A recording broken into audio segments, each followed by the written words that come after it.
कहानी की शुरुआत होती है और हमें एक आवाज सुनाई देती है। हमें अरबों साल पहले जिंदगी दी गई, तो हमने उसका क्या किया। अब हम लूसी नाम के एक लड़की को देखते हैं जो अपने दोस्त के साथ खड़ी थी। वो उसको एक बैग दिखाता है और कहता है तुम्हें ये उस होटल के अंदर जाकर एक आदमी को देकर आना होगा, जिसके बदले में हमें $1000 मिलेंगे। लूसी कहती है इतने कम पैसों में मैं ये काम नहीं करूंगी। जब लूसी उसे मना कर देती है तो अब वो उस सूटकेस को एक हथकड़ी के साथ लूसी के हाथ पर बांध देता है और उसे अंदर जाने का कहता है। उसे भी अब अपने दोस्त की बात को मानना पड़ता है। वो होटल के अंदर आ गई थी और रिसेप्शन पर आकर उस आदमी के बारे में पूछती है जिसका नाम मिस्टर जैंग था। तभी वहाँ पर कुछ लोग आते हैं जो लूसी के दोस्त को होटल के दरवाजे पर ही गोली मार देते हैं और लूसी को पकड़कर अपने साथ एक होटल के कमरे में ले आए थे। वहीं पर मिस्टर जैंग आता है जिसके हाथ खून में भरे हुए थे। वो आकर अपने हाथ धोता है और लूसी से पूछता है बताओ इस सूटकेस में क्या है। लूसी उसे देखकर घबरा गई थी और रोने लगती है। कहती है मैं नहीं जानती इसमें क्या है, मुझे तो सिर्फ मेरे दोस्त ने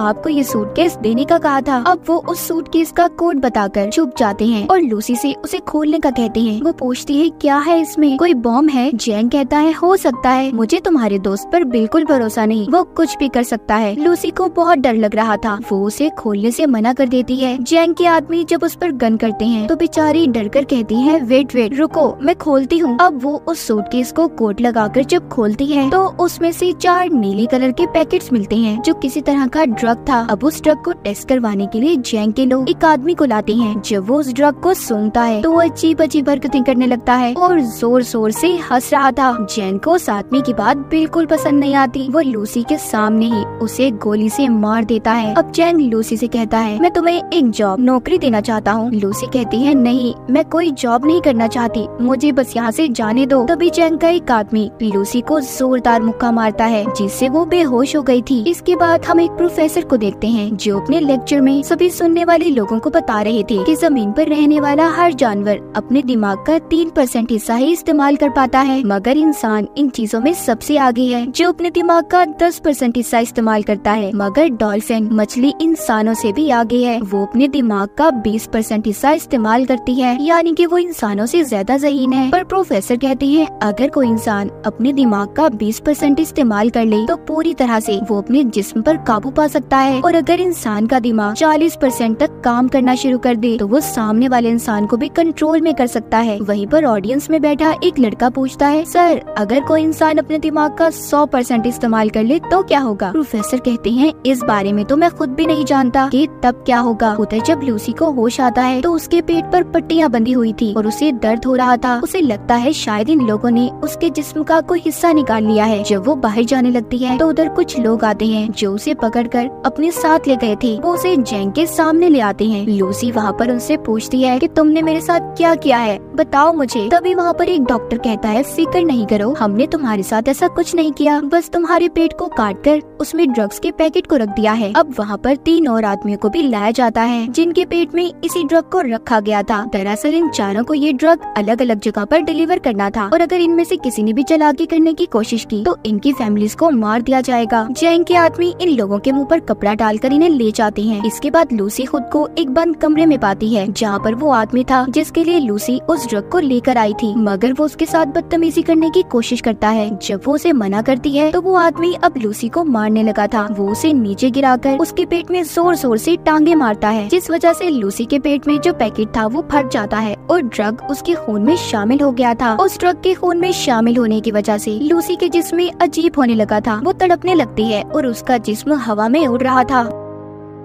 जब उसको होश आता है तो लूसी अब नॉर्मल हो गई थी। वो पहले जैसी लूसी नहीं रही थी। जब वो आदमी दोबारा से उसके पास आता है जो पहले उससे बदतमीजी करने की कोशिश कर रहा था, तो अब वो उसे खूब मारती है और उस जगह से बाहर आ गई थी। वो बाहर आकर वहाँ पर सभी बैठे हुए लोगों को मार देती है। इस लड़ाई में लूसी को भी एक गोली लग गई थी, मगर वो बड़े ही आराम से उस गोली को अपने जिस्म से अपने ही हाथ से बाहर निकाल देती है। दिखने में ऐसा लग रहा था कि जैसे उसे कोई दर्द महसूस ना हो। अब लूसी उस जगह से बाहर निकलकर कुछ और लोगों को अपनी गन से मार देती है और फिर टैक्सी लेकर हॉस्पिटल पहुंचती है, जहां पर कुछ डॉक्टर एक मरीज का ऑपरेशन कर रहे थे। वो स्क्रीन पर जब उस मरीज के दिमाग को देखती है, जिसके बाद उसे गोली मार देती है और डॉक्टर से कहती है कि यह आदमी वैसे भी मरने वाला था, मगर लूसी कैसे जानती थी कि वो मरने वाला है? शायद इस पर उस ड्रग का असर था और इसका दिमाग अब 20% काम कर रहा था। वो डॉक्टर पर गन करके कहती है कि मेरे पेट में ड्रग का पैकेट है, जल्दी से मेरा ऑपरेशन करो और ड्रग को बाहर निकालो। डॉक्टर गन को देखकर डर जाता है। उसके पास लूसी की बात को मानने के अलावा कोई और रास्ता नहीं था। जिसके बाद लूसी अपनी मॉम को फोन करती है और कहती है कि मॉम, मैं सब कुछ महसूस कर पा रही हूँ, ये हवा, जमीन की आवाज, अपने अंदर की आवाज, सब कुछ, यहाँ तक कि मुझे अपने बचपन की सारी बातें याद हैं कि कैसे मैं बड़ी हुई। लूसी अपनी मॉम से बात करती रोने लगी थी और उनका शुक्रिया करती है कि उन्होंने उसे इतना प्यार दिया। डॉक्टर अब उसका ऑपरेशन करते हैं। उन्होंने एक पैकेट को उसके पेट से बाहर निकाल लिया था कि इतना सारा CPH4 ड्रग, वो भी इतनी मिकदार में। डॉक्टर ये सोचकर हैरान और परेशान थे कि लूसी के जिस्म में अगर ये ड्रग शामिल हो गया है तो वो अब तक कैसे जिंदा है। लूसी डॉक्टर से कहती है कि मैं ज्यादा देर जिंदा नहीं रह सकती। वो अब ठीक होकर जैंग के पास वापस जाती है और उसके सभी आदमियों को एक एक करके मार देती है। फिर उसके बाद वो जैंग के पास जाकर उसके दोनों हाथों में चाकू को मारकर उससे पूछती है कि मुझे बताओ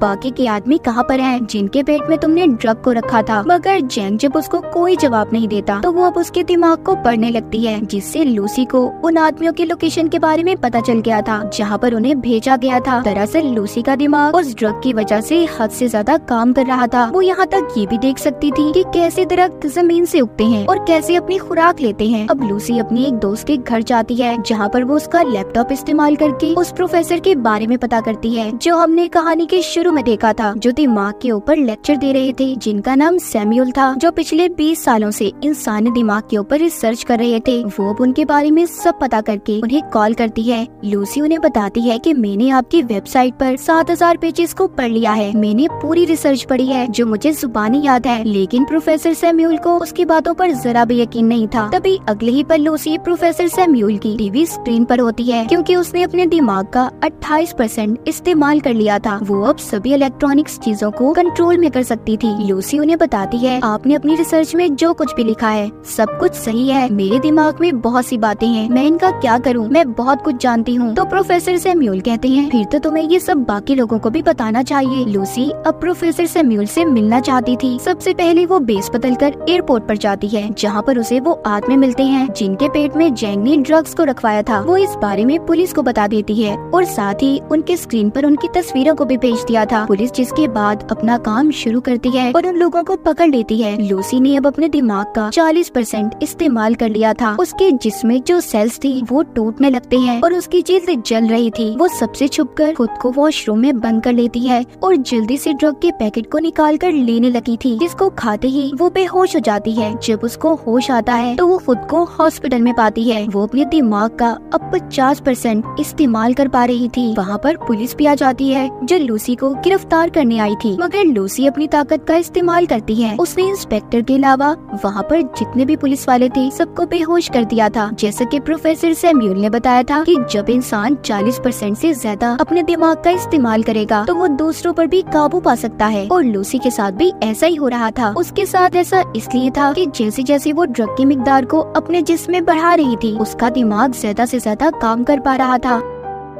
उधर वो लोग जो पकड़े गए थे उन्हें हॉस्पिटल ले जाया जाता है ताकि उनके पेट से ड्रग को निकाला जा सके। लूसी भी अब इंस्पेक्टर के साथ हॉस्पिटल में पहुंच जाती है। हम यहाँ पर देख पाते हैं कि लूसी के दिमाग की ताकत इतनी बढ़ गई थी कि अब वो सारे शहर की फोन कॉल्स को भी सुन पा रही थी। तभी उसे पता चलता है कि जैंग के लोग भी हॉस्पिटल में पहुँच गए हैं। लूसी भी अब जल्दी से हॉस्पिटल पहुँचती है। वहाँ पर जैंग के लोग पहले ही मौजूद थे, जो उस पर गन तान कर खड़े हो जाते हैं, मगर लूसी के सामने वो ज्यादा देर तक टिक नहीं पाते। वो उन्हें हवा में किसी शॉपर की तरह उड़ा देती है और उनके हथियार छत पर किसी मकनातीस की तरह चिपक गए थे। वो अपने सामने आने वाले एक एक आदमी को दूर करती है जो दीवार में जाकर लगते हैं और दीवार में भी सुराख हो गए थे। लूसी अब उनसे वो बैग लेती है जिसमें ड्रग था जो इन्होंने यहाँ से डॉक्टर से लिया था। वो भी इंस्पेक्टर को अपने साथ चलने का कहती है। उसने जो इतना सब देख लिया था वो लूसी से कहता है, मुझे लगता है कि तुम्हें मेरी मदद की जरूरत नहीं होगी आगे। वो उस इंस्पेक्टर के पास आती है और कहती है, तुम मेरे लिए एक रिमाइंडर की तरह हो जिसे मैं हमेशा याद रखना चाहती हूँ। चलो मेरे साथ चलो। वो उसे लेकर अब प्रोफेसर सैम्यूल से मिलने के लिए निकल जाती है, मगर जैंग ने उसे जाते हुए देख लिया था। वो भी अब अपने आदमियों के साथ उसका पीछा करता है। वहीं पर हम प्रोफेसर सैम्यूल को देखते हैं जिन्होंने सभी उन डॉक्टर्स और प्रोफेसर्स को बुला लिया था जो अपनी अपनी रिसर्च में माहिर थे। वहाँ पर अब लूसी भी आ गई थी। प्रोफेसर सैम्यूल सबको लूसी से मिलवाते हैं। सभी मिलकर काफी हैरान थे, मगर एक प्रोफेसर को लूसी पर शक था। वो अब उसको पकड़कर उसके बारे में बताती है। कहती है कि जब तुम्हारी बेटी 6 साल की थी तो उसकी मौत कार एक्सीडेंट की वजह से हुई। ये सुनकर वो हैरान हो गए थे क्योंकि इस बारे में आज तक कोई भी नहीं जानता था और इसी वजह से सभी लूसी पर यकीन करने लगे थे। वो सभी को वहाँ पर वो जानकारी देने लगती है जिसके बारे में वो सब कुछ जानती थी। वो अपने जिस्म में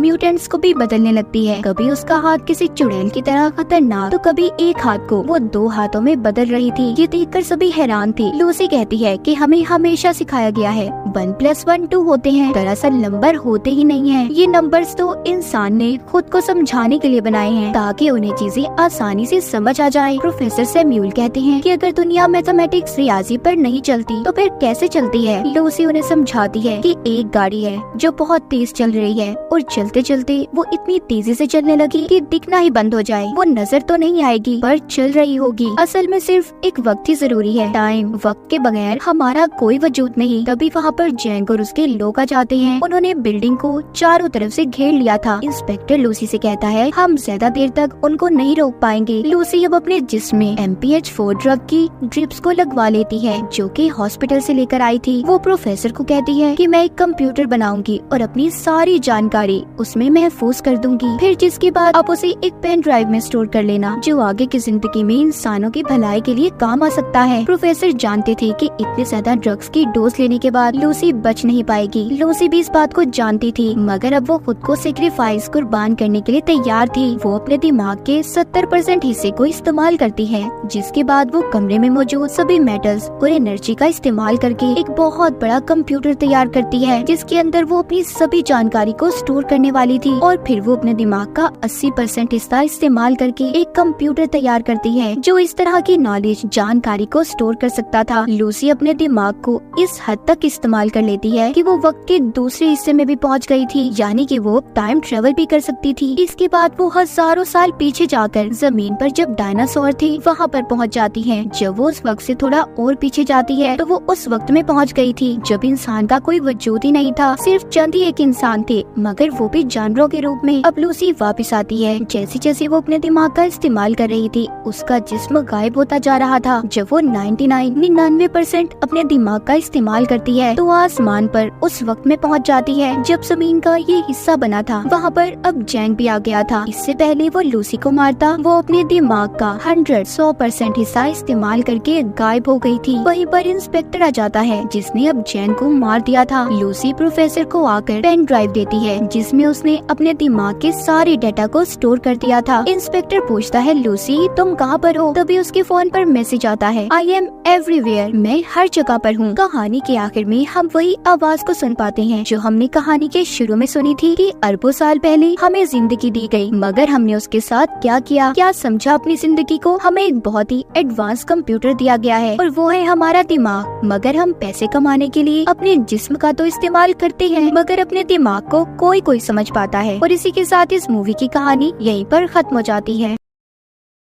फिल्म की शुरुआत में हमें बताया जाता है कि जब ये दुनिया बनाई गई थी तो उस वक्त 4 ऐसे गॉड्स, देवता थे जिनके पास बहुत सारी ताकतें थी और उन्होंने हेवन यानी जन्नत को सभी दुश्मनों से बचा के रखा हुआ था। लेकिन फिर एक दिन सभी डीमंस यानी शैतानों का किंग, जिसका नाम मंकी किंग था, वो इन चारों को लड़ाई के लिए चैलेंज करता है। हालांकि चारों उसका मुकाबला करते हैं, उसे हराने के लिए अपनी हर ताकत को आजमाते हैं, पर क्योंकि वो डीमन किंग इतना बहादुर और ताकतवर था कि ये चारों उसके सामने टिक नहीं पाते और वो सभी को बड़ी आसानी से एक एक करके हरा देता है। तो इसलिए अब खुद सबसे बड़े गॉड बुद्धा को यहाँ आना पड़ता है मंकी किंग को रोकने के लिए। मंकी किंग उनसे भी लड़ता है पर बुद्धा जो बहुत ताकतवर और बड़े थे वो एक मुक्का मारकर ही उसे दूर गिरा देते हैं, जिसके बाद उठाकर उसे एक जगह पर कैद कर दिया जाता है। इस वाक़ये के काफी सालों बाद हमें एक बच्चा दिखाया जाता है जिसे पहाड़ों के गॉड आगे बढ़ने के लिए रास्ता दिखा रहे थे। ये वही पहाड़ थे जिनमें मंकी किंग को कैद किया हुआ था। थोड़ा आगे बढ़ने पर बच्चा पहाड़ों के गॉड को बाहर ही छोड़कर अकेला ही अंदर जाने का फैसला करता है। जैसे एक अजीब सी केव इन्हीं गार में आया तो अचानक वहाँ अंधेरा छा जाता है, लेकिन फिर भी वो नहीं रुका, आगे बढ़ता ही रहा। पर धीरे धीरे अंधेरा और गहरा होता गया, पर आगे बढ़ने पर बच्चे का ध्यान नहीं रहता। रास्ता खत्म हो गया था, जिस वजह से वो काफी ऊपर से नीचे एक हॉल में आकर गिरता है। खुशकिस्मती से उसे चोट नहीं आई। वो आगे बढ़ा, जहाँ उसे बुद्धा की बहुत बड़ी मूर्ति नजर आती है। वो आगे आकर बुद्धा की मूर्ति को देख ही रहा था कि तभी उसके सामने एक काफी ताकतवर डेमन आ गया। उसने जैसे बच्चे को गौर से देखा, आंखों में रोशनी चलने लग गई, जिससे हम समझ पाए कि ये और कोई नहीं बल्कि मंकी किंग है। और जैसा कि पिछले 500 सालों से बुद्धा ने उसे यहाँ पर कैद किया हुआ था, तो उसका दिमागी तवाज़ुन काफी हद तक खराब हो गया था। वो पागलों जैसी हरकतें करता है। उसे बहुत गुस्सा आ रहा था। ऊपर उठकर वो जैसे यहाँ से भागने की कोशिश करने लगा, तो वहाँ लगी शील्ड उसका रास्ता रोक लेती है। वो मुक्का मारकर शील्ड को तोड़ने की कोशिश करता है, पर वो शील्ड उल्टा उसे ही पीछे धकेल देती है, जिसके बाद चारों तरफ से शाखें आकर उस पर हमला कर देती है। एक एक करके उसे जोर से आकर मारती है, जिससे उसे काफी चोट आती है। वो दोबारा नीचे जमीन पर आकर गिर जाता है। मंकी किंग को तकलीफ में देखकर बच्चे को बुरा लगा। वो सामने आकर ये राज खोलता है, मंकी किंग, मैं यहाँ आपको आजाद करने आया हूँ। जो काम मुझे एक गॉड ने करने को कहा है, इस मकसद के लिए गॉड ने मुझे एक जादुई छड़ी भी दी है, जिसके अंदर इतनी ताकत है कि वो इस फील्ड जो आपको रोक रही है इसे तोड़ देगी। बच्चे ने जैसे उसे छड़ी दिखाई, वो हवा में उड़ने लगी, जिसके अंदर जादुई रोशनी भी चमकने लगती है। जादुई छड़ी ऊपर जाते ही उस गॉड में बदल जाती है, जो गॉड मंकी किंग को यहाँ से आजाद करवाना चाहते थे। वो उसे एक छोटा सा मैजिकल बॉक्स दिखाते हैं, जो धीरे धीरे उसके हाथ में चला जाता है। गॉड उसे कहती है कि रिलैक्स रहो, नाराज ना हो, तुम्हें यहाँ से आर्जी तौर पर आजाद किया जा रहा है। अगर तुम मुकम्मल आजादी चाहते हो तो तुम्हें इस जादुई बॉक्स को पहाड़ों के दिल के पास इन्हें मेन एरिया में ले जाना है। वहाँ जाकर तुम्हें तुम्हारी सारी ताकतें भी वापस मिल जाएंगी। ये जानकर मंकी किंग इतना खुश हो गया कि पागलों की तरह हंसने लगता है, और क्योंकि उसे सब्र नहीं हो रहा था, तो वो शील्ड को तोड़कर इन पहाड़ों से बाहर निकल जाता है। बच्चे को अपने साथ वो नहीं लेकर गया था। अब जाहिर है वो इतना ताकतवर था, तो ऐसे जोर से जाने की वजह से वो पूरी जगह हिलने लगी, जिसके साथ ही वहाँ का सारा मलबा टूट टूट कर नीचे गिरने लगता है, जिससे यहाँ सब कुछ तबाह बर्बाद हो जाता है। बाहर आते ही वो बहुत खुश हुआ, क्योंकि यहाँ की ताजी हवा उसे बहुत सुकून दे रही थी। आंखें बंद करके वो एंजॉय कर ही रहा था कि तभी उसकी नजर साइड में गई, जहाँ वो बच्चा खड़ा था, क्योंकि वो भी किसी तरह पहाड़ों से बचकर बाहर निकल गया था। वो मंकी किंग का हाथ पकड़कर मदद मांगने की कोशिश करता है। छड़ी दिखाकर कहता है कि जो गुट तुम्हारे पास आए थे उन्हें भी तुम्हारी मदद चाहिए, तो चलो मेरे साथ। लेकिन मंकी किंग बच्चे से अपना हाथ छुड़वाकर गुस्सा करने लगा, छड़ी को लेकर दूर फेंक देता है। कहता है कि आइंदा के बाद मेरे सामने किसी गॉड का जिक्र ना करना, क्योंकि मैं सभी गॉड से नफरत करता हूँ। उनकी वजह से मुझे बहुत तकलीफें मिली है। आज तक यहाँ मैं उनकी वजह से कैद रहा। अभी वो ये बातें कर ही रही थी कि तभी मंकी किंग की नजर एक डीमन लड़की पर गई, जो डरी हुई थी, किसी से अपनी जान बचाकर भाग रही थी। उसके पीछे एक बहुत बड़ा मॉन्स्टर लगा हुआ था, जिसने अपने हाथ में हथियार भी पकड़ा हुआ था। उसने जैसे हथियार पहाड़ पर देखकर मारा, लड़की दूर जाके गिर जाती है। इस लड़की का नाम यीन था, जिसने मॉन्स्टर से किंग राजा को नाराज कर दिया था, क्योंकि लड़की ने इस मॉन्स्टर से शादी करने से इनकार कर दिया था। वो दोबारा से अपने हथियार से लड़की यानी यीन पर वार करने लगा, लेकिन खुशकिस्मती से वहाँ मंकी किंग ने आकर उसका हथियार पकड़ लिया और लड़की पर वार होने से रोक दिया। मंकी किंग ने मॉन्स्टर को जोरदार मुक्का मारा, जिससे वो लड़खड़ाने लगा, लेकिन फिर खुद को संभाल कर अब वो मंकी किंग पर हमला कर देता है। हथियार से अब उस पर बार बार वार कर रहा था। वो पत्थरों पर वार कर करके उन्हें मंकी किंग की तरफ फेंक रहा था, पर वो हर बार उसके हमलों से बचता जा रहा था। बार बार मुक्कों से वार कर करके हथियार को पीछे हटा रहा था, लेकिन अभी भी मॉन्स्टर बाज नहीं आता। जहाँ जहाँ वो जा रहा था, मॉन्स्टर वहीं अपना हथियार मार रहा था। फिर आखिरकार एक बार मंकी किंग को लग ही जाता है, जिससे वो उड़ता हुआ दूर जाके गिरता है। उसे कमजोर समझकर मॉन्स्टर आखिरी हमला उस पर करने के लिए आगे बढ़ा, ताकि मंकी किंग मारा जाए। उसने जैसे हथियार आगे किया, अचानक मॉन्स्टर रुक गया, क्योंकि उसे यीन ने कंट्रोल कर लिया था। वो मॉन्स्टर की सबसे पसंदीदा चीज उसकी बांसुरी बजाकर उसे अपने हिसाब से चला रही थी। क्योंकि हमला रुका हुआ था, तो इस चीज का फायदा उठाकर मंकी किंग उठा, जोरदार मॉन्स्टर पर हमला कर देता है। इससे मॉन्स्टर तो काफी दूर जाके गिरता ही है, साथ ही उसका हथियार हवा में घूमने लगा। मंकी किंग हथियार पर टांग मारकर मॉन्स्टर की तरफ कर देता है। घूमता हुआ हथियार सीधा आकर मॉन्स्टर के गर्दन में लग जाता है, जिससे उसकी मौत हो गई। राख बनकर वो यहाँ से गायब हो जाता है। ये देखकर यीन को बहुत खुशी हुई। मंकी किंग वहाँ से जाने लगा, तो यीन उसके पास आकर कहती है, शुक्रिया मंकी किंग, मेरी जान बचाने के लिए, और मुझे तुम्हारी एक और मदद चाहिए। मेरी दोस्त भी डेमन्स के शहर में फंसी है, उसकी भी जान को खतरा है, तो मैं उसे बचाना चाहती हूँ, मेरी मदद कर दो प्लीज। लेकिन मंकी किंग ये कहकर मना कर देता है कि साइड पर हटो, मैं तुम्हारी कोई मदद नहीं करने वाला, क्योंकि जिंदगियां बचाने में मुझे कोई दिलचस्पी नहीं है। लेकिन तभी उसे ख्याल आया कि जो मेरी मंजिल है, इन्हीं पहाड़ का दिल, मेन एरिया, वहाँ तक जाने का रास्ता तो सिर्फ छड़ी वाले गॉड को ही पता है, जो भी डेमन्स के शहर में है। तो आखिरकार वो मदद के लिए तैयार हो गया, वहाँ जाने का फैसला करता है। जब ये वहाँ पहुंची तो वहाँ अलग अलग किस्म के बहुत सारे मॉन्स्टर्स और डेमन्स थे, जो बहुत ही खौफनाक लग रहे थे। वहाँ जश्न मनाया जा रहा था, सभी सारे डीमंस और मॉन्स्टर्स ड्रैगन किंग की पूजा कर रही थी।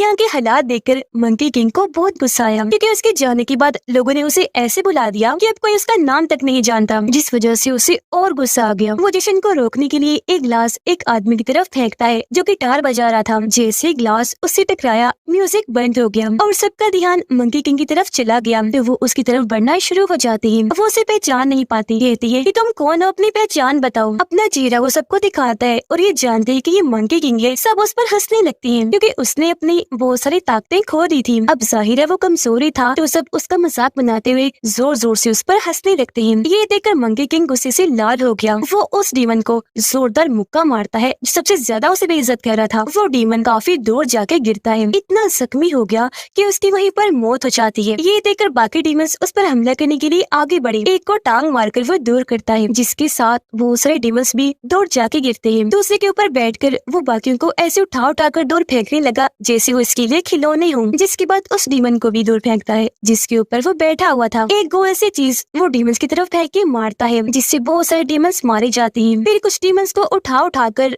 वो बाकियों पर फेंकता है और ऐसी तकरीबन सारे डीमंस को वो हरा देता है। जिसके बाद वो हॉल में लगे एक बहुत ही बड़ी पिलर से आकर टकराता है। ऐसा होते ही पिलर से चादर हट गई। पता चला कि ये असल में मंकी किंग का सबसे ताकतवर हथियार है, जिसे यहाँ पिलर के तौर पर इस्तेमाल किया जा रहा है। उसे जंजीरों से बांधा हुआ था और उसके सहारे पूरी बिल्डिंग खड़ी हुई थी। ये देखकर मंकी किंग को हैरत भी हुई, साथ ही उसे गुस्सा भी आने लगा कि मेरे हथियार को बिल्डिंग के एक मटेरियल के तौर पर इस्तेमाल किया जा रहा है। तो वो जल्दी से कूदकर ऊपर बिल्डिंग के टॉप पर आ गया। इससे पहले कि अपने हथियार को आजाद करवाता, ड्रैगन किंग यहाँ आकर उस पर हमला कर देता है। मंकी किंग को उठाकर दूर फेंक के मारता है, क्योंकि वो दरअसल उस मॉन्स्टर का बदला लेने के लिए यहाँ आया था, जिसे पहाड़ों में मंकी किंग ने मार दिया था। नीचे गिरते ही मंकी किंग को गुस्सा आ गया। वो भी जवाबी वार करने के लिए ड्रैगन किंग पर हमला करने के लिए ऊपर आया, पर वो काले धुएं की तरह गायब होकर मंकी किंग पर ही हमला कर देता है। वो मंकी किंग को उठाकर दूर फेंक के मारता है, फिर अपने सामने लाकर उसके पेट पर वार करता है, जिसके बाद फिर से उठाकर दूर गिरा देता है और वो अपने हथियार से टकराता हुआ दूर जाके गिर जाता है। इसी दौरान बच्चा इनके साथ डीमंस की बेस जो केव थी वहाँ आने में कामयाब हो जाता है। वो लोग आगे बढ़ने लगे। खुशकिस्मती से उस गॉड को भी ढूंढने में कामयाब हो जाते हैं, जो इनकी और मंकी किंग की मदद करेंगी, जो इस वक्त एक पत्थर पर आंखें बंद करके बैठे हुए थे। ये लोग जब उन्हें छूते हैं तो उन्होंने अपनी आंखें खोल ली। यिन और बच्चा ये जानकर खुश हुए कि वो जिंदा है। यह गॉड अपनी मुट्ठी खोलती है, जिसके अंदर एक गोल्डन तितली थी, जो और कोई नहीं बल्कि यिन की दोस्त थी, जिसे बचाने का वो मंकी किंग को कह रही थी। वो क्योंकि सही सलामत थी तो यिन उसे देखकर काफी खुश हो जाती है। गॉड आगे कोई बात करती, डीमंस को उनकी मौजूदगी का एहसास हो गया तो वो जल्दी से यहाँ जाते हैं। इससे पहले कि इन पर हमला किया जाता, गॉड अपनी उंगलियों को जोड़कर जादू करने लगी, जिससे तीनों यहाँ से गायब होकर बिल्डिंग के ऊपर आ जाते हैं, जहाँ मंकी किंग और ड्रैगन किंग की लड़ाई चल रही थी। गॉड ड्रैगन किंग से मिन्नतें करते हैं कि प्लीज लड़ाई खत्म करो और हमें जाने दो यहाँ से, पर वो अब भी नहीं रुकता। उनकी इस बात का जवाब हमले से देता है। वो अपने हाथ से इनकी तरफ वार करके काले धुएं में इन्हें लपेट देता है, जिसके साथ इनके चारों तरफ शील्ड आ गई। इसलिए अब इन्हें मजबूरन पीछे हटना पड़ता है। अब ड्रैगन किंग मंकी किंग को पकड़कर उसे हवा में कर देता है। उसके चारों तरफ धुएं का दायरा बनाकर तकलीफ देने लगा, फिर धीरे धीरे उसे कुचलने की कोशिश करने लगता है। लेकिन गॉड अपनी ताकत का इस्तेमाल करके ड्रैगन किंग के जादू को तोड़ देता है, जिससे मंकी किंग आजाद हो गया। ड्रैगन किंग भी दूर जाके गिरता है। वो दोबारा से इन पर काले धुएं से हमला करने लगा, पर पहले ही गॉड उन्हें यहाँ से लेकर गायब हो जाते हैं। ये लोग अब एक सुनसान जंगल में आ गए, जहाँ मंकी किंग गॉड से पूछता है कि मुझे पहाड़ों की दिल की लोकेशन बताइए। गॉड कहने लगी, वो मैं नहीं जानता, उस बारे में सिर्फ तुम्हारे मास्टर को पता था, जिनकी काफी सालों पहले मौत हो चुकी है, क्योंकि उन्होंने तुम्हारे लिए अपनी जिंदगी को कुर्बान कर दिया था ताकि गॉड्स और बुद्धा तुम्हें मार न सके, तुम्हारी जान बच जाए। ये जानकर मंकी किंग को काफी दुख हुआ। उसे अफसोस होता है कि मेरे घमंड गुरूर की वजह से मेरे मास्टर मारे गए हैं। अब गॉड भी यहाँ अपने रूप से छड़ी का रूप ले लेते हैं, जिसे जल्दी से मंकी किंग पकड़ लेता है। उसके पास जादुई बॉक्स भी होता है और अब वो अपने नए दोस्तों यिन बच्चे छड़ी बॉक्स के जरिए पहाड़ों के दिल का रास्ता ढूंढने का फैसला करता है। अगले ही सुबह वो लोग उस अजीब जगह पर जाने के लिए निकल गए। वो जंगल के जरिए आगे बढ़ रहे थे। अपने सफर के दौरान मंकी किंग अपने दोस्तों के साथ काफी घुल मिल जाता है। ये नदी के पास आकर एंजॉय करने लगे, फिर जंगल में एक जगह रुककर खाना बनाकर खाने लगते हैं। आगे बढ़कर ये काफी बड़ी चोटी पर आ जाते हैं। मंकी किंग एक जगह पर आकर खड़ा होकर आस पास देखने लगा। वो अंदाजा लगा रहा था कि अब हमें कहाँ जाना चाहिए, कि तभी उन्हें अजीब सा महसूस होने लगा। उन्हें ऐसा एहसास हो रहा था जिसे कुछ गलत होने वाला है, क्योंकि अचानक ही बादलों की शक्ल बदल गई। चलते हुए काले बादल वहाँ छा गए, जिसके साथ ही इनके पीछे बहुत सारे काले साए आ जाते हैं, जो किसी इंसानी जिस्म का रूप ले लेते हैं, पर उनके चेहरे नहीं थे। चेहरे की जगह काला धुआं ही था। पता चलता है कि ड्रैगन किंग के सर्वेंट हैं, जो मंकी किंग को मारने के लिए यहाँ आए थे। इनमें से 2 सर्वेंट घूमकर अपनी छड़ी जमीन पर मारते हैं, जिससे वहाँ तूफान उठने लगा, जो देखते ही देखते काफी फैल जाता है। हर तरफ काला धुआं छाने लगा, जो मंकी किंग, यिन और बच्चे को हवा में उड़ाने लगा था। मंकी किंग खुद तो जमीन पर अपने पाँव जमाने की कोशिश कर रहा था, लेकिन वो दोनों हवा में उड़ रही थी। मंकी किंग ने उनका हाथ पकड़ने की कोशिश की, लेकिन वो काफी दूर ही उड़ गई। वे चोटी से नीचे गिरने लगती हैं। फिर 2 सर्वेंट उड़ते हुए आए और अपनी रॉड मंकी किंग के गले पर रख के उसे नीचे गिरा देती है। उन्होंने मंकी किंग को पकड़ लिया था, लेकिन इससे पहले कि उसे मारती, अचानक एक उड़ता हुआ बादल, जो दरअसल एक सवारी थी, वो तेजी से वहाँ आई और मंकी किंग को बचाकर ले जाती है। इस सवारी में यिन और बच्चा भी था। ये सवारी बच्चे ने बुलाई थी, उसे कंट्रोल भी वो खुद ही कर रहा था। उसकी ताकतें देखकर मंकी किंग बहुत हैरान हो जाता है, लेकिन क्योंकि बच्चा अभी छोटा था तो सवारी उसे संभल नहीं रही थी। वो झटके खाने लगती है, जिससे यिन की जादुई बांसुरी नीचे जाके गिरती है, जो गाँव के एक तालाब में आकर गिरी थी। उस तालाब के पास जो गाँव था, वहाँ भी एक मॉन्स्टर ने गाँव के लोगों को परेशान किया हुआ था। सभी लोग उसे जान छुड़वाना चाहते थे, इकट्ठा होकर दुआएं कर रहे थे। इस मकसद के लिए उन्होंने एक डीमन हंटर को भी बुलाया हुआ था, जो डीमन से छुटकारा हासिल करने में इनकी मदद करने वाला था। ऐसा उन लोगों को लग रहा था, जबकि उसकी अजीबोगरीब हरकतों से हम ये अंदाजा लगा लेते हैं कि वो डीमन हंटर बस नाम का है, या इन लोगों से बस पैसे बटोरने आया है। डीमन हंटर यानी डीमन को पकड़ने वाला शिकारी, वो अपना रिचुअल यानी जादू कर ही रहा था कि तभी आसमान में काले बादल छाने लगे, जिसके साथ ही आसमान में 3 रोशनियां थी, जो जमीन की तरफ बढ़ रही थी, और वो कहीं और नहीं, इनके गाँव में आके गिरती है। सभी गाँव वाले उस जगह पर जाकर चेक करते हैं, तो वहाँ मंकी किंग, यिन और बच्चे को पाते हैं, क्योंकि उनकी सवारी यहीं पर आकर लैंड हुई थी। गाँव वाले उनके सामने घुटनों के बल बैठकर झुकने लगी, क्योंकि उन्हें लग रहा था कि ये तीनों हेवन यानी जन्नत से आई है इन लोगों की मदद करने के लिए। डीमन हंटर को ये देखकर बहुत गुस्सा आया कि वो लोग मुझ पर तवज्जो नहीं दे रही, उनकी तरफ हो गई। तो यहाँ वो अपना असली चेहरा सामने लाता है। उसने जैसे सामने उंगलियां की, उसकी अजीब सी नाक हो गई और कान भी अजीब तरह की निकल आई, क्योंकि वो दरअसल एक बिग डीमन था, न कि डीमन हंटर। वो लोगों के पास आकर बताता है कि ये मंकी किंग है, जो इतना ताकतवर है कि आप लोगों के लिए उस डीमन को खत्म कर देगा। डीमन हंटर मंकी किंग को सारी बात बताता है कि यहाँ नदी में एक खतरनाक डीमन रहता है, जो हर उस इंसान को मारता है जो नदी के पास जाते हैं, और फिर उनको खाकर खून खून कर देता है। पर मंकी किंग इस बात में कोई दिलचस्पी नहीं लेता, क्योंकि किसी की जान बच जाने से या किसी की जान जाने से उसे कोई परवाह नहीं थी। लेकिन जब वो लोगों को मुसीबत में देखता है कि वो रो रही है और उसके दोस्त भी जिद करने लगे, तो गाँव वालों की मदद करने के लिए राजी हो जाता है। फैसला करता है कि मैं यही रहकर उस डीमन का सामना करूंगा, उसे लड़कर जान से मार दूंगा। जिसके साथ ही गाँव के सभी लोग अपने अपने काम पर लग जाते हैं। वो अपने लोहे की चीजें और धातें इकट्ठा करके उन्हें पिघलाने लगी, ताकि मंकी किंग के लिए हथियार बना सके। फिर कड़ी मेहनत के बाद वो आखिरकार हथियार बनाने में कामयाब हो ही जाते हैं, जो कि इतना लंबा और भारी था कि काफी सारे आदमियों को उठाना पड़ रहा था। लेकिन हैरानी वाली बात ये हुई कि मंकी किंग ने उसे हाथ लगाकर एक ही हाथ से उठा लिया, जो देखकर सभी गाँव वाले काफी खुश हो जाते हैं। फिर मंकी किंग उन्हें अपने करतब दिखाने लगा। वो इस हथियार को हाथों से आगे पीछे ऐसे घुमाने लगा जैसे कोई आम से डंडा हो, जिसके साथ ही वो हथियार को कंधे पर रख के मुस्कुराता है, क्योंकि डीमन से लड़ने के लिए तैयार हो गया था। वो नदी किनारे आकर खड़ा हो जाता है, जबकि बाकी गाँव वाले अलग अलग जगह पर छुपे नदी पर नजर गड़ाए बैठे थे, ताकि जैसे मॉन्स्टर हमला करने के लिए आए, वो भी अपने अपने हथियारों से उस पर हमला कर सके। अब थोड़ी ही देर में वो डीमन मॉन्स्टर पानी में नजर आना शुरू हो गया, जो मंकी किंग की तरफ धीरे धीरे चिपके से बढ़ रहा था। वो एक जायंट मछली जैसा था,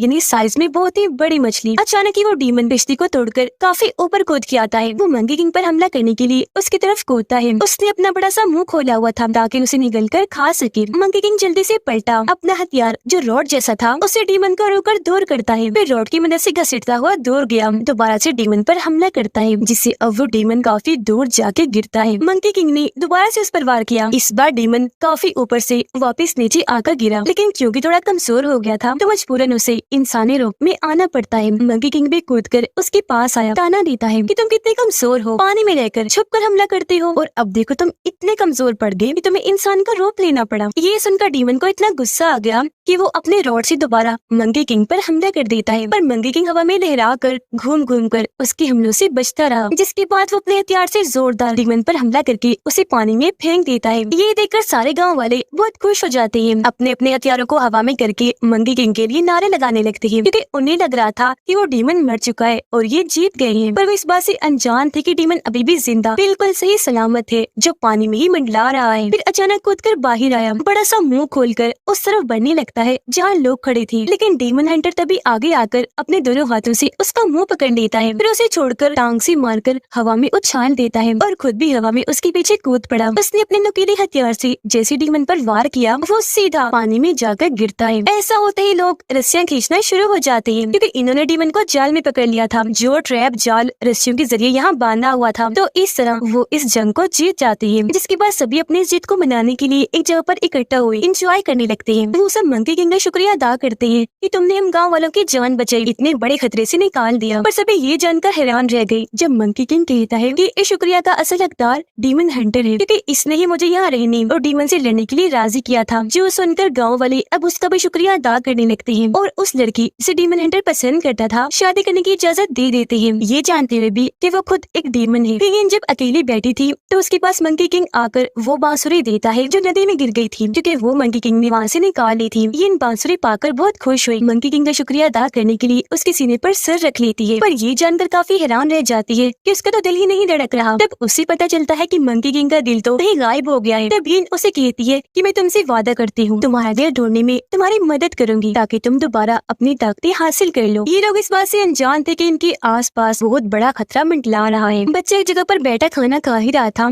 कि तभी एक खतरनाक काली ताकत उसे उठाकर ले जाती है, जिसके बाद वो सभी गाँव वालों को जो खाना खा रहे थे बहुत बुरी तरह मार देती है। अब जब मंकी किंग और इन वापिस आई तो सारी सूरत हाल देखकर काफी घबरा गए। वो लोगों को जगाने की कोशिश करने लगे, लेकिन कोई फायदा नहीं था, सब मर चुके थे। लेकिन गांव का लीडर जिसके अंदर थोड़ी बहुत जान बाकी थी, उसके मुंह से खून आ रहा था, हालत उसकी भी बहुत खराब थी। वो दोनों को यहाँ से भागने का कहता है, जो कहकर वो भी अपना दम तोड़ देता है। डीमन हंटर खुशी खुशी अपने दोस्त के पास आया जिसके साथ उसकी शादी होने वाली थी। वो जमीन पर बुरी हालत में पड़ी थी, उसके मुंह से भी खून आ रहा था। डीमन हंटर उसे जल्दी से अपने गोद में ले लेता है और अगले ही पल उसकी मौत हो जाती है, जिससे वो इतना दुखी हुआ कि फूट फूट कर रोने लगता है। मंकी किंग बाहर आया जहाँ कुछ लोग उस पर हमला कर देते हैं। वो दुश्मन अलग अलग जगह पर फैले हुए थे। तब मंकी किंग उनसे लड़ने लगता है। ये दरअसल ड्रैगन किंग के लोग थे और गांव वालों के साथ ऐसा इन्होंने ही किया था। वो मंकी किंग को मारने के लिए उसका पीछे करते करते यहाँ तक आ गए थे। ये देखकर मंकी किंग को बहुत गुस्सा आया। वो अपनी पूरी ताकत लगाकर ड्रैगन किंग पर हमला करने के लिए चाहता है, लेकिन क्योंकि मंकी किंग की ताकत उसके सामने कुछ नहीं थी, इसलिए वो काला धुआं बनाकर अपने चारों तरफ शील्ड बनाकर उसके हमले से बच जाता है। फिर खुद शील्ड को तोड़कर मंकी किंग पर हमला कर देता है। वो उसे उठा कर फेंक कर मार रहा था जैसे मंकी किंग को एक खिलौना हो। तभी यिन भी यहाँ आ गए उसे लड़ने के लिए, लेकिन ड्रैगन किंग अपने धुएं से उस पर भी वार करके दूर फेंक के मारता है। फिर ड्रैगन किंग मंकी किंग का मजाक उड़ाने लगा कि बस इतना ही दम था, और नो तुम कितने कमजोर हो गए हो। इतना कहकर वो अपना हाथ आगे करता है मंकी किंग पर आखिरी हमला करने के लिए, लेकिन सभी ये देखकर हैरान हो जाते हैं कि हमला होने से पहले ही रुक गया, जिसे दरअसल उस छोटे बच्चे ने वहाँ अपनी ताकत से आग रोशनी जलाकर रोक दिया था। सबको बचाने के लिए बच्चे ने यहाँ अपनी पूरी ताकत का इस्तेमाल कर दिया। वो एक हिफाजती कवर बनाकर ड्रैगन किंग को तोड़ धक्का देता है, खुद भी वहीं गिर गया। संभलने के बाद ड्रैगन किंग को एहसास हुआ कि इस बच्चे में बहुत ताकतें हैं, इसलिए वो बच्चे को अपनी लपेट में करके उसके सारी ताकतों को अपने अंदर खींचने लगता है। बच्चे का साथी एक डीमन ड्रैगन किंग पर हमला करता है ताकि वो अपने साथी बच्चे को बचा सके, लेकिन वो उल्टा उस पर हमला करके घुमाकर उसे दूर फेंक के मारता है। अब ड्रैगन किंग को मौका मिल गया था,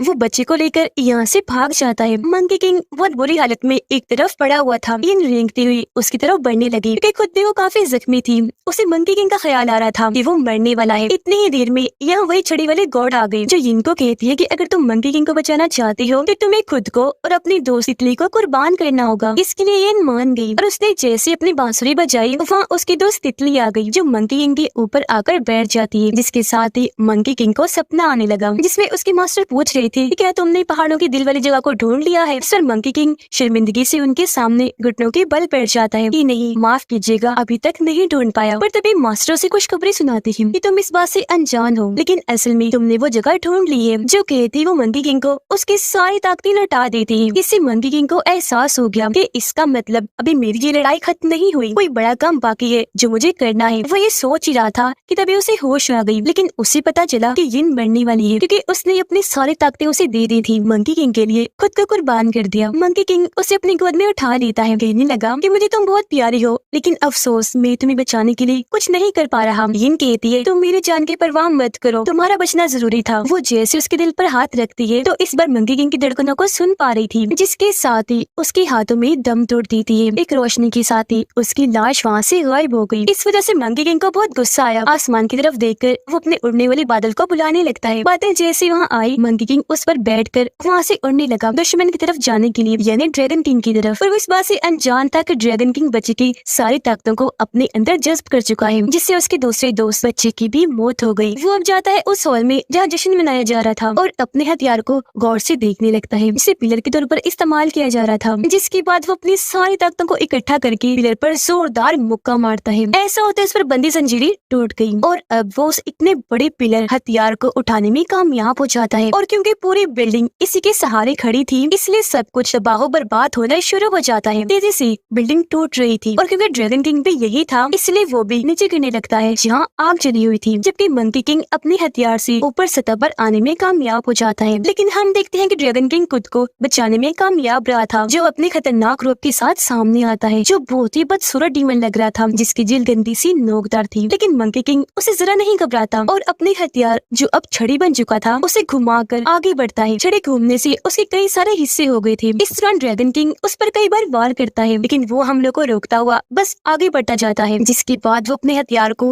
बड़ा सा बनाकर उसे ड्रैगन किंग के ऊपर फेंक के मारता है। ये देखकर ड्रैगन किंग आसपास के पत्थर हवा में उठाकर उस पर जवाबी हमला करता है, जिससे मंकी किंग दूर जाके गिरता है। दोबारा से ड्रैगन किंग पीछे से उस पर वार करने लगा, लेकिन वार को रोककर मंकी किंग अपने हथियार को छड़ी बनाकर उसके सीने में घुसा देता है, जिससे वहाँ काफी बड़ा धमाका हुआ और इस बार ड्रैगन किंग की मौत हो जाती है। लेकिन कमजोर होने की वजह से मंकी किंग भी वहीं गिर के बेहोश हो जाता है। पर जब उसे होश आई तो वो ये देखकर काफी हैरान रह गया कि मैं बादलों में तैर रहा हूँ। तभी उसे अपने मास्टर की आवाज आई, जो उसे कह रही थी कि शाबाश मंकी किंग, आखिर तुम अपनी मंजिल पर पहुँच गई। जी हाँ, ये वही जगह है जिसे तुम ढूंढ रहे थे, पहाड़ों के दिल वाली जगह। और क्योंकि उसने अपने इस पूरे सफर में अपने प्यारे दोस्तों यानी यिन और बच्चे को खो दिया था, तो उसकी इंसानियत भी वापस लौट आई थी और अब वो भी एक अच्छा डीमन बन जाता है, जो हमेशा लोगों की मदद करेगा, क्योंकि अपने दोस्तों से उसने यही सीखा था। साथ ही उसे ये देखकर काफी खुशी मिली कि मेरे दोनों दोस्त हेवन यानी जन्नत में हैं, जहाँ वो बहुत खुश है, एंजॉय कर रहे हैं। यह मंकी किंग उनसे वादा करता है कि मैं हमेशा अच्छे काम करूंगा और इंसानियत की हिफाजत करूंगा, क्योंकि वो दोनों अच्छे थे तो हेवन में गई। और अब मंकी किंग भी हमेशा के लिए अच्छा बनने का फैसला कर चुका था। और इसी के साथ ये मूवी इधर ही खत्म हो जाती है।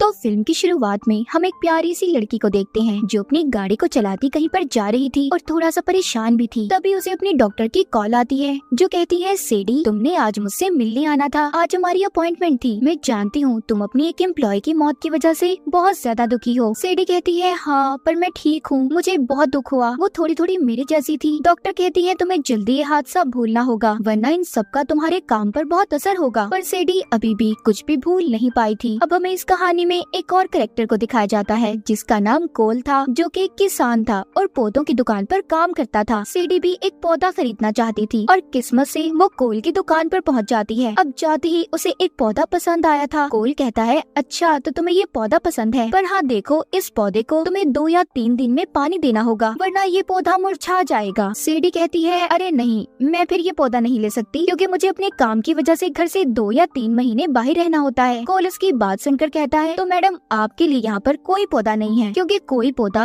अब तक ऐसा पैदा ही नहीं हुआ जो पानी के बगैर सरवाइव कर सके, चल सके। हाँ, अगर आप चाहें तो ये प्लास्टिक का पौधा ले सकती हैं। उनके दरमियान में जब बहस हो रही थी तो तभी एक लेडी आती है, जो इस दुकान की मालिक थी जहाँ पर कोल काम क्या करता था। उन्होंने सेडी को उसका पसंदीदा पौधा दे दिया था। अब वो लेडी कोल से कहती है मैं तो समझी थी तुम उस लड़की का नंबर लोगे, वो कितनी प्यारी थी और तुम उल्टा उससे बहस कर रहे थे। कोल कहता है सॉरी मैडम, मैं यहाँ पर ये काम थोड़ी करने आता हूँ। खैर वो उस लेडी के कहने पर सेडी के पास चला जाता है, जो बस जाने ही वाली थी। जब वो उसकी गाड़ी के आगे आकर गाड़ी रोकता है तो जो पौधा सेडी ने इसे खरीदा था वो गिरकर टूट जाता है। अब कॉल डायरेक्ट ही सेडी से पूछता है क्या तुम मेरे साथ कॉफी पियोगी। सेडी ये सुनकर हैरान थी कि न जान पहचान फिर भी ये मेरे साथ कॉफी पीना चाहता है, पर सेडी भी मान जाती है और उसके साथ कॉफी पीने के लिए तैयार थी। ये दोनों कॉफी पीते हुए बहुत सी बातें करते हैं। सेडी अपने बारे में बताती है कि मुझे अक्सर अपने काम की वजह से घर से दूर रहना पड़ता है। कोल उसको बताता है कि मुझे भी फसलें उगाने के अलावा हिस्ट्री पढ़ने का बहुत शौक है। ये दोनों बहुत सी बातें करते हैं। सेडी कहती है कभी भी मुझे किसी चीज से डर नहीं लगा। कॉल कहता है अच्छा तो ये बात है, चलो वो सीढ़ियाँ देख रही हो, मेरे साथ रेस लगाओ, अगर तुम हार गई तो तुम्हें बताना होगा तुम्हें किस चीज से डर लगता है। ये दोनों अब सीढ़ियाँ चढ़ने की रेस लगाते हैं, जिसमें सेडी कोल से आगे थी, वो जीत जाती है। कोल ये देखकर काफी हैरान था, पर उसे सेडी के बारे में ये सब जानना अच्छा लग रहा था। वो बताती है मैं अपनी मॉम के साथ बचपन में अपना शहर छोड़कर आ गई। मेरी मॉम बहुत ही बहादुर थी, मैं भी उनकी तरह बनना चाहती हूँ। अब बातें करते करते वो सारी रात एक साथ गुजारते हैं, जिसमें दोनों अपने दुख सुख एक दूसरे से बांट रहे थे। कोल इन सब चीजों से बहुत खुश था कि उसकी जिंदगी में कोई आ गया है, वो भी सेडी जैसी लड़की और इतनी प्यारी। अब जब वो घर जाता है तो घर जाकर अपने मॉम डैड और बहन को सेडी के बारे में बताता है, जिसे सुनकर उसके घर वाले बहुत खुश थे। कोल सेडी के पीछे पागल हो चुका था, वो दिन रात उसको मैसेजेस किया करता था। उसके मॉम डैड उसे समझाते हैं कि देखो ऐसे तुम्हें मैसेज नहीं करने चाहिए, थोड़ा इंतजार करो। कोल भी उनकी बात को समझ गया था, वो सेडी को अब कोई मैसेज नहीं करता, मगर सेडी का भी उसे कोई मैसेज नहीं आया था। बहुत दिन गुजर गए थे, कोल अब काफी परेशान रहने लगता है, उसका किसी काम में दिल भी नहीं लग रहा था। तभी उसे याद आता है कि उसका इनहेलर तो सेडी के पास रह गया है, जो उसे सांस लेने में मदद देता था। दरअसल कोल को सांस की बीमारी थी। अब ये अपने इनहेलर से सेडी को ट्रैक करता है, उसकी लोकेशन पता करने की कोशिश करता है, क्योंकि कोल अपने इनहेलर में ट्रैकर लगा कर रखा करता था। उसे पता चल गया था कि सेडी लंदन में थी। जब कोल को ये बात पता चलती है तो उसकी मॉम कहती है तुम्हें जाकर उसे सरप्राइज देना चाहिए, वो तुम्हें देखकर बहुत खुश होगी। मगर कोल बेचारा कभी भी किसी दूसरे शहर या मुल्क में नहीं गया था, लेकिन इस बार वो अपनी मॉम की बात को मान जाता है और लंदन में पहुंच गया था। अब जब वो एयरपोर्ट पर उतरता है तो उसे कुछ आदमी पकड़कर ले जाते हैं और टैक्समैन के नाम से पुकार रहे थे। वो बेहोश करके कोल को अपने साथ ले गए थे। अब जब कोल को होश आता है तो वो आदमी कहता है पहले तुमने हमारे एक आदमी को मार दिया, फिर हमारा सामान चुराया और अब पासपोर्ट, पता नहीं तुम हमारे बॉस के पीछे क्यों पड़े हो।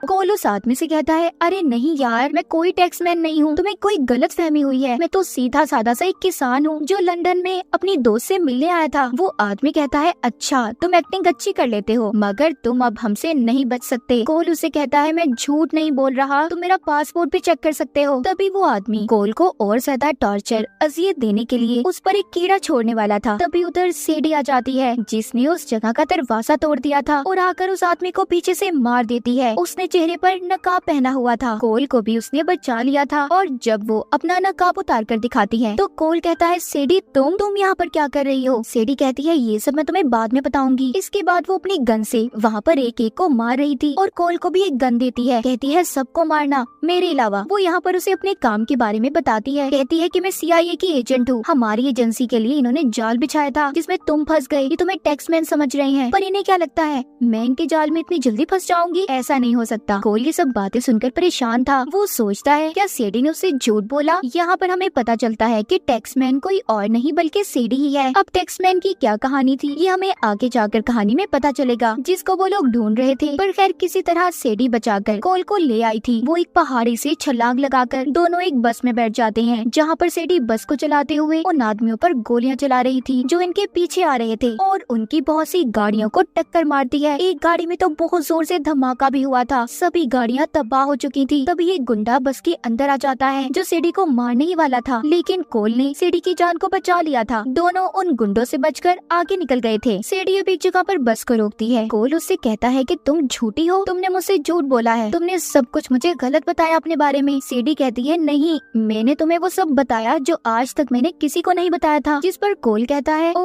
अच्छा, तो इसका मतलब मैं दुनिया का सबसे बड़ा बेवकूफ इंसान हुआ ना, जिसने सेडी जैसी लड़की पर यकीन कर लिया। अब मुझे तो लगता है मुझे यकीन ही नहीं करना चाहिए था तुम पर। और वो कहानी जो तुमने अपनी एम्प्लॉय के बारे में बताई थी कि वो मर गई थी, वो भी झूठी लग रही है मुझे। सेडी कहती है हाँ वो कहानी झूठी है, क्योंकि अपनी एम्प्लॉय को मैंने खुद मारा था। वो उन लोगों से मिली हुई थी जो मेरे दुश्मन है, उसने मुझे धोखा दिया था। कोल अब यहाँ से वापस जाना चाहता था। सेडी कहती है नहीं, अब तुम नहीं जा सकते, क्योंकि वो लोग जो मेरे दुश्मन है तुम्हें टैक्समैन समझते हैं, तुम्हें मेरे साथ चलना होगा। सेडी कोल को लेकर पाकिस्तान के खैबर पास आ गई थी। वहाँ पर इन्हें एक आदमी से मिलना था। अब वो आदमी सेडी को बताता है कि जिन लोगों ने तुम्हें पकड़ा था उन्होंने ही हैशटैग को चुराया है, जो एक बायोकेमिकल हथियार है और बहुत खतरनाक भी, और अगर गलत आदमी के हाथ में आ गया तो बहुत कुछ तबाह हो जाएगा। और वो काम सिर्फ एक ही आदमी करवा सकता है, जिसका नाम लेविक है। अब वो आदमी लेविक की सारी कहानी बताता है। यहाँ पर हमें लेविक के बारे में पता चलता है कि वो एक फ्रांस की खुफिया एजेंसी के लिए काम करता था और फिर बाद में उसने खुद के लिए काम करना शुरू कर दिया, जिसमें हथियारों की खरीदो फरोख्त और कत्ल जैसी चीजें आम बात थी। वो आदमी सेडी को लेविक के बारे में सब कुछ बताकर कहता है अगर तुम उसको पकड़ना चाहती हो तो जरा ध्यान से, वो बहुत ही खतरनाक आदमी है। अब जब वो आदमी सीडी से बातें कर रहा था तो सीडी कहती है कि मुझे तुम्हारी मदद की जरूरत है, मुझे तुम्हारे कुछ आदमी चाहिए। तभी उस आदमी को पीछे से आकर कोई लाल शर्ट वाला आदमी मार देता है और कोलो सीडी को अपने साथ जाने का कहता है। तभी एक और आदमी पीछे से आकर लाल शर्ट वाले आदमी को मार देता है। अब वो आदमी इन दोनों को अपने साथ ले जाने की कोशिश करता है। तभी एक और आदमी आ जाता है और पहले वाले आदमी को मार देता है। अब लाल शर्ट वाला फिर से इनको पकड़ लेता है। ये सब कुछ इस वजह से हो रहा था क्योंकि लेविक ने कोल के सर पर टैक्समैन समझकर बहुत बड़ा इनाम रखा था। टैक्समैन CIA की खुफिया एजेंसी के लिए काम किया करता था और उसको उस बायोकेमिकल हथियार का पासकोड भी पता था।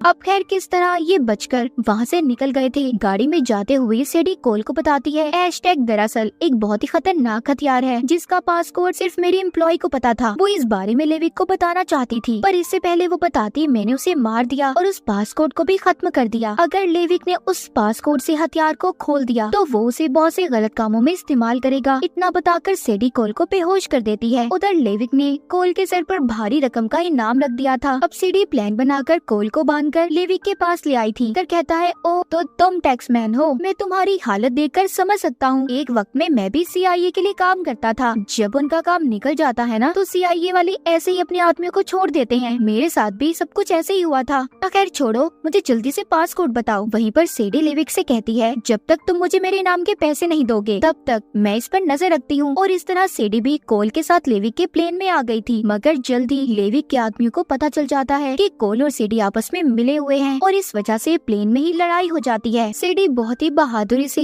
लेविक के आदमियों का मुकाबला कर रही थी। तभी उसे लड़ते हुए चाकू लग जाता है। वो जख्मी हो गई थी। ये देखकर अब कोल सीडी और बायोकेमिकल वाले ब्रीफकेस को लेकर चलते हुए प्लेन से छलांग लगा देता है। अब जब सीडी को होश आया था तो ये एक जंगल में थे। उसे ये जानकर बहुत अच्छा लगता है कि कोल ने उसकी जान बचा ली। अगली सुबह लेविक और CIA के आदमी इन दोनों की तलाश में थे क्योंकि इनके पास बायोकेमिकल हथियार वाला ब्रीफकेस था। ये दोनों जंगल में थे। अब वहाँ पर CIA और लेविक के आदमियों के दरमियान में लड़ाई हो जाती है। यहाँ पर सीडी सिर्फ एक ही चीज को बचा सकती थी, कोल को या फिर ब्रीफकेस को। उसने कोल को चुना था। अब लेविक के आदमियों को ब्रीफकेस मिल जाता है और CIA वाले सीडी और कोल को अपने साथ पूछताछ के लिए ले गए थे कि उसने ब्रीफकेस लेविक के लोगों को क्यों ले जाने दिया। अब CIA और FBI के एजेंट ये फैसला करते हैं कि वो लेविक को पासकोड का आधा हिस्सा बताएंगे, जिसको बताने वो उसको एक होटल में बुलाने वाले थे ताकि फिर वो उसे पकड़ सके। और इसी के लिए वो कोल की मदद मांगते हैं क्योंकि लेविक की नजर में कोल ही टैक्समैन था जिसको पासकोड का पता था। कोल ना चाहते हुए भी इनकी मदद करने के लिए तैयार हो जाता है। सीडी उसे बहुत मना करती है कि इस काम में बहुत खतरा है, लेकिन फिर भी कोल उनकी मदद करने के लिए तैयार था। पर लेविक को जल्दी CIA की चाल के बारे में पता चल गया था। वो उन एजेंट्स को मार देता है जो कोल को गाइड कर रहे थे। अब वो कोल के पास जाता है और कहता है चलो पासकोड बताओ या फिर मैं अपना तरीका इस्तेमाल करूँ तब बताओगी। तभी वहाँ पर सीडी आ जाती है और लेविक को कहती है जिस टैक्समैन को तुम ढूंढ रहे हो वो मैं हूँ। लेविक को पता चल गया था कि असल टैक्समैन सीडी है। वहाँ पर सीडी ने असल लीडर को भी बुला लिया था। लेविक जिनके लिए काम किया करता था, जिनका पहले लेविक एजेंट था, सीडी लीडर को पासकोड बता देती है और जिसके बदले में उन्होंने सीडी के अकाउंट में बहुत से पैसों को ट्रांसफर कर दिया था। लेविक को ये देखकर बहुत गुस्सा आता है। वो सीडी को गन दिखाकर कहता है मैं तुम्हें मार दूंगा, तुमने मेरे साथ अच्छा नहीं किया, इतना बड़ा धोखा। तभी सीडी उस होटल में जोर से बोलती है कि लेविक के ऊपर बहुत बड़ा इनाम रखा है। इतना सुनकर वहाँ पर जितने भी लोग थे लेविक के पीछे पड़ गए थे और वहाँ पर इसी वजह से लड़ाई हो जाती है। लेविक के लोग ब्रीफकेस को लेना चाहते थे जबकि दूसरे लोग वहाँ पर लेविक को पकड़ रहे थे। कोल लेविक के आदमियों को मार रहा था, उधर लेविक सीडी को मारने ही वाला था। तभी कोल आ जाता है। उसने आकर सीडी को बचा लिया था और सीडी लेविक को मार देती है। जिस बिल्डिंग में वो थे वो बहुत ऊंचाई पर थी, जिस वजह से लेविक नीचे गिरकर मर गया था। इस लड़ाई में लीडर भी मर जाता है। कोल और सीडी ने उस बायोकेमिकल हथियार को भी बचा लिया था। कहानी के आखिर में हमें कोल और सीडी को दिखाया जाता है जो एक साथ बैठकर अपने फैमिली के साथ खाना खा रहे थे और फिर जिसके बाद हंसी खुशी जिंदगी गुजारने लगे थे। और इसी हैप्पी एंडिंग के साथ इस मूवी की कहानी यहीं पर खत्म हो जाती है। तो कहानी के शुरू में हम एक बड़ी सी शिप को जलता हुआ देखते हैं जिसमें काफी ज्यादा आग लगी हुई थी। उसी शिप के पास से एक छोटी कश्ती गुजरती है जिसमें 4 लोग बैठे कहीं पर जा रहे थे। उनके पास कुछ सामान भी था, पर तभी अचानक से उनकी कश्ती पानी में किसी चीज से टकरा जाती है और चलते चलते रुक गई थी। अब उन चारों में से एक आदमी पानी में नीचे की तरफ देखता है, पर अचानक से उस समंदर से बहुत ही खौफनाक हाथ निकलता है जो उस आदमी को खींचकर अपने साथ ले गया था और उन लोगों का सामान भी पानी में गिर जाता है। अब आखिर उन लोगों के साथ हुआ क्या था कोई भी नहीं जानता। आगे कहानी में हमें एंटोनियो नाम का एक आइलैंड दिखाया जाता है, जिधर वहाँ के लाइट हाउस में एक लड़की बैठी सबको ये बता रही थी कि हमारे फोर फादर्स यानी कि हमारे बुजुर्गों की मूर्तियाँ बनाई गई हैं, क्योंकि उन्हीं की कुर्बानियों की वजह से आज ये शहर बसा हुआ है और बहुत अमीर भी है, जिनमें से एक तो मेरे दादा के दादा थे। अब ये लड़की जो लाइट हाउस में बैठी रेडियो पर सब कुछ बता रही थी, इसका नाम स्टीव था। आगे हम उन बुजुर्गों के स्टैचू मूर्तियों को देखते हैं और ये आइलैंड भी इन्हीं बुजुर्गों की नस्लों से चल रहा था, यानी कि इनके बच्चे यहाँ पर आबाद थे। कहानी में आगे हम निक नाम के एक लड़के को देखते हैं जो अपने कुछ साथियों और एक दोस्त के साथ समंदर में मछलियाँ पकड़ने गया हुआ था। अचानक से उनकी बोट कश्ती का एंकर नीचे गिरकर फंस जाता है। वो एक पोटली में फंस गया था और ये वही सामान था जो हमने कहानी के शुरू में उन 4 आदमियों के पास देखा था, जो पानी में गिर गया था और शायद कई सालों से वहीं पर था। अब उनकी बोट का एंकर ऊपर की तरफ आ तो गया था, पर उसकी वजह से वो पोटली खुल जाती है और उसमें से सारा सामान बाहर आ गया था, जिसमें एक बहुत ही पुराना कंघा और एक घड़ी थी। निक अब अपनी बोट का क्लच लेने जा रहा था, जो वहाँ पर फंसने की वजह से टूट गया था। जहाँ पर वही रास्ते में उसे एक लड़की मिलती है जिसका नाम एलिजाबेथ था। ये निक की काफी पुरानी दोस्त थी। निक उसे ऐसे देखकर काफी खुश था। वो एलिजाबेथ से पूरे 6 महीने बाद मिल रहा था। अब निक उसे भी अपने साथ लेकर क्लच लेने चला जाता है। जब वो दुकान पर जाता है तो पीछे एलिजाबेथ के पास एक बूढ़ा आदमी आया था, जो उसे एक घड़ी दिखाता है। ये वही घड़ी थी जो उस पोटली से बाहर आई थी और इस बूढ़े आदमी को समंदर के किनारे मिली थी। एलिजाबेथ जब उस घड़ी को हाथ लगाने लगती है तो वो बूढ़ा आदमी उससे ये कहता है, नहीं तुम इसे हाथ नहीं लगा सकती, क्योंकि ऐसा करने से बहुत कुछ बदल जाएगा। मगर फिर भी एलिजाबेथ उस घड़ी को हाथ में ले लेती है, जिससे ऐसा करने से वो घड़ी जो कई सालों से बंद थी वो चलने लगी थी। वो उस घड़ी पर एक तराजू के निशान को भी देखती है। तभी वहाँ पर निक भी अपना काम खत्म करके वापिस आ जाता है। उसे देखकर बूढ़ा आदमी वहाँ से चला गया था। ये दोनों भी वहाँ से चले जाते हैं। इसके बाद हमें स्टीव को दिखाया जाता है, जिसको उसके दोस्त का फोन आया था। वो भी इसी की तरह लाइट हाउस में काम किया करता था। वो स्टीव को बताता है कि मैंने अभी रडार में ये देखा है कि एक बहुत ही गहरी फोग धुंध कोहरा हमारे आइलैंड की तरफ आ रहा है। जिसे सुनकर स्टीव काफी हैरान थी। उधर निक भी एलिजाबेथ को लेकर उसके घर जा रहा था। तभी अचानक से कोई चीज उनकी गाड़ी से आकर टकराती है, जिससे उनकी गाड़ी के शीशे टूट गए थे। ऐसा भयानक एक्सीडेंट देखकर दोनों डर जाते हैं। तभी उधर उनके पास एक फादर आए थे, जो ये कहकर वहाँ से चले जाते हैं, खून के बदले खून होगा। वो दोनों उनकी ये बातें सुनकर अब ज्यादा डर गए थे। एलिजाबेथ भी अपने मॉम के घर आ जाती है। उसे देखकर पहले तो उसकी मॉम काफी खुश थी, पर बाद में वो उससे ये कहती है कि आने से पहले तुम्हें मुझे बताना चाहिए था। ये सुनकर एलिजाबेथ को गुस्सा आ गया था। वो अपनी मॉम का घर छोड़कर बाहर आ जाती है, जहाँ पर अभी भी निक खड़ा था। वो जब उसको ऐसे देखता है तो उसे इस बात का अंदाजा हो गया था कि उसकी मॉम की इसके साथ लड़ाई हुई है, इसीलिए वो एलिजाबेथ को लेकर अपने घर आ गया था। रात को ये दोनों सो रहे थे तो अचानक से एलिजाबेथ डरकर उठ जाती है। उसे एक बहुत ही डरावना सपना आया था, जिसमें वो खुद को पानी में डूबते हुए देखती है और कुछ लोगों को जलता हुआ। यहाँ पर ये पता चलता है कि ये सपने एलिजाबेथ को हमेशा आया करते थे। अब वो उठकर अपने कंप्यूटर पर उसी निशान के बारे में सर्च करती है, जो उसने घड़ी पर बना हुआ देखा था, एक तराजू का निशान, क्योंकि वो अब उसके सपनों में भी आने लगा था। तभी उसका कंप्यूटर अचानक से बंद हो जाता है। उसके ऊपर छत से पानी की बूंदें टपकने लगती हैं। एलिजाबेथ जब ऊपर देखती है तो उसे भीगे हुए पाँव के निशान नजर आते हैं। ऐसा लग रहा था कि जैसे छत पर कोई उल्टा चला हो। ये उन निशानों का पीछा करती बाहर आ गई थी, जहाँ पर बहुत सारी फोग थी।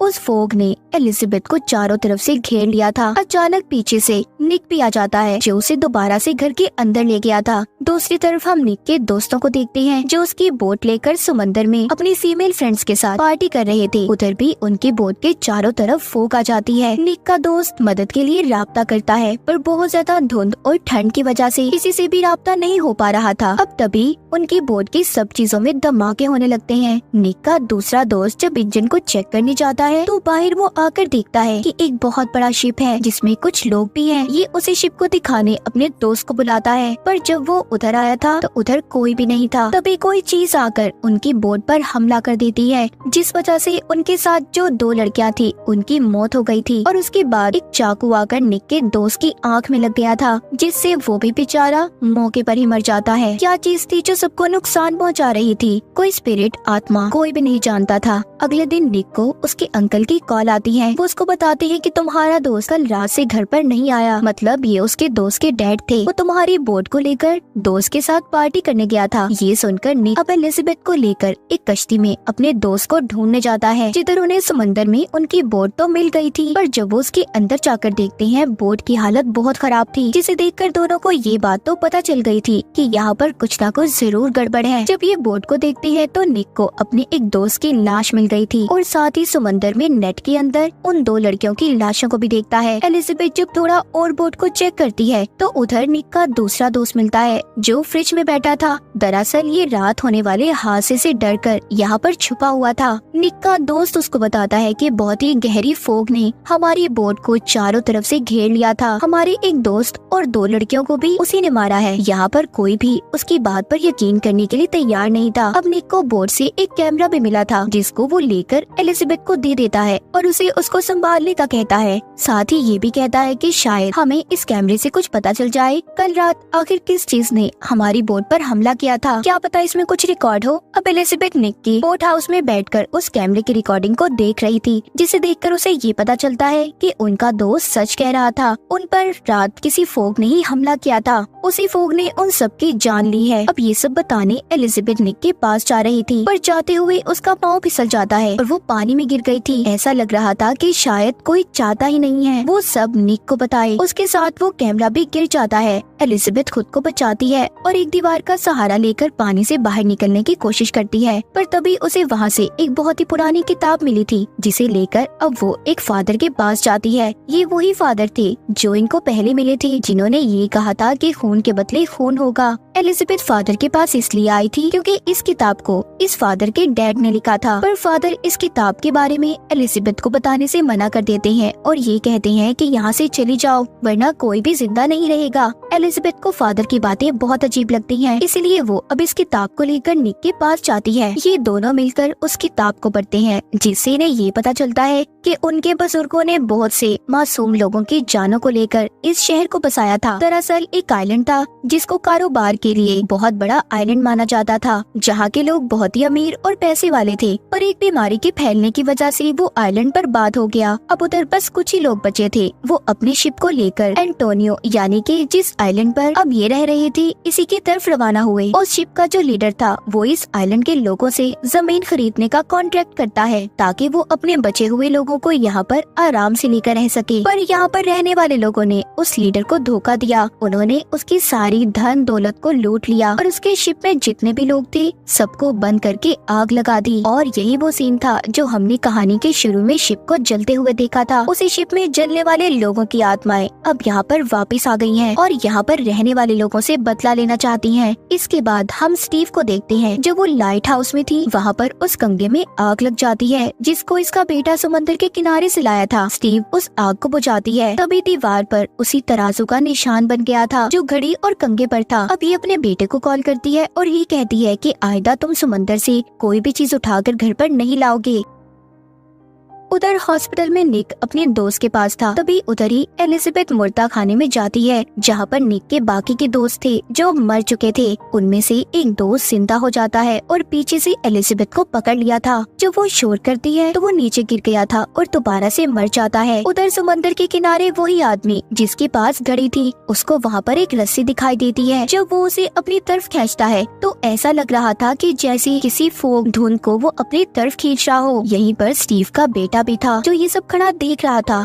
तभी उनके पीछे वो फोग आना शुरू हो गई थी। स्टीव का बेटा भागकर अपने घर के अंदर आ जाता है और जल्दी से उसकी नानी ने दरवाजे को बंद कर लिया था। स्टीव का बेटा मतलब अपनी नानी के घर पर था, यानी कि उसकी मॉम के अब आइलैंड में चारों तरफ फोग फैल गई थी। स्टीव उसी वक्त बैठी अपने दोस्त से बात कर रही थी, तभी हर तरफ से लाइट भी बंद हो जाती है। स्टीव के दोस्त का सिर्फ लैपटॉप चल रहा था और अचानक से कोई उसके दरवाजे पर दस्तक देता है। स्टीव अपने दोस्त से बात कर रही थी, वो उसे मना करती है कि वो दरवाजा न खोले, मगर वो दरवाजा खोलकर बाहर आ गया था जहाँ पर फोग में एक आत्मा उसे जलाकर मार देती है। स्टीव ये देखकर बहुत ज्यादा डर गई थी और फौरन से अपने बेटे को कॉल करती है जो अपनी नानी के घर पर था, पर मौसम की खराबी की वजह से वो कॉल नहीं लग रही थी। इसीलिए ये अब ऑन एयर आकर ये कहती है कि मौसम की खराबी की वजह से बहुत कुछ गलत हुआ है और अपने दोस्त की मौत के बारे में भी बताती है और साथ ही ये भी कहती है कि मेरा बेटा मुसीबत में है, प्लीज कोई है जो इस वक्त मेरी मदद कर सकता है। उसकी बातों को रेडियो पर निक ने सुन लिया था। वो जल्दी से अब एलिजाबेथ को लेता है और स्टीव के बेटे को ढूंढने निकल गया था। दूसरी तरफ हम इनके बुजुर्गों की मूर्तियों को देखते हैं, जिनको देखने बहुत से लोग आए थे। तभी पूरे शहर की लाइट भी चली गई थी। स्टीव भी अपने बेटे को ढूंढने निकल जाती है, मगर अचानक रास्ते में उसकी गाड़ी बंद हो गई थी। वहाँ पर बहुत सारी फोग फैल गई थी। उस फोग ने स्टीव की गाड़ी को चारों तरफ से घेर लिया था। तभी सामने से एक ट्रक उसकी गाड़ी को टक्कर मारता है। क्योंकि फोग की वजह से किसी को कुछ भी नजर नहीं आ रहा था। उसकी गाड़ी बल खाती हुई पानी में गिर गई थी। स्टीव पानी से निकलने की कोशिश करती है,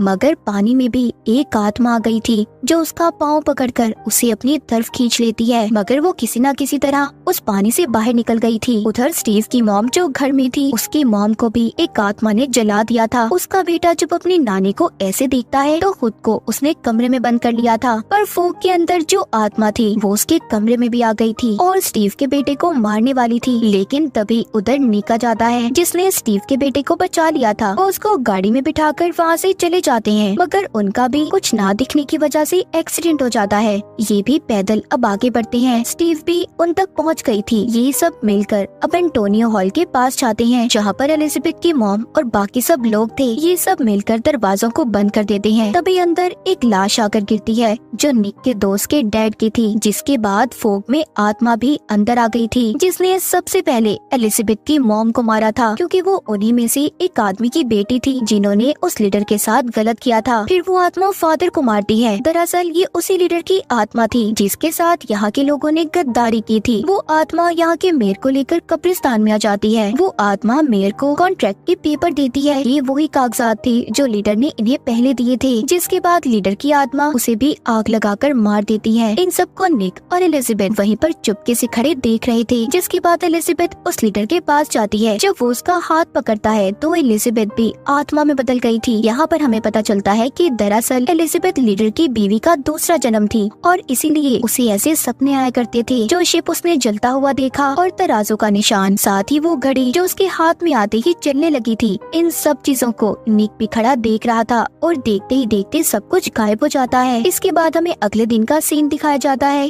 जहाँ पर स्टीव अपने बेटे के साथ बैठी लाइट हाउस में रेडियो पर बात कर रही थी। वो सबको बता रही थी कि कल क्या हुआ था और ये सब कुछ क्यों हुआ कोई भी नहीं जानता। पर हाँ, सब अपनी गलतियों की वजह से मारे गए और हर चीज अपना बदला लेने वापस जरूर आती है। यानी कि खतरा अभी टला नहीं था। निक भी उस किताब को समंदर में फेंक देता है जो एलिजाबेथ को मिली थी, इसी कोशिश में कि शायद अब ये मौत वाली फोग दोबारा इनके शहर में नहीं आएगी। और इसी के साथ ये खतरनाक फोग की कहानी यहीं पर खत्म हो जाती है।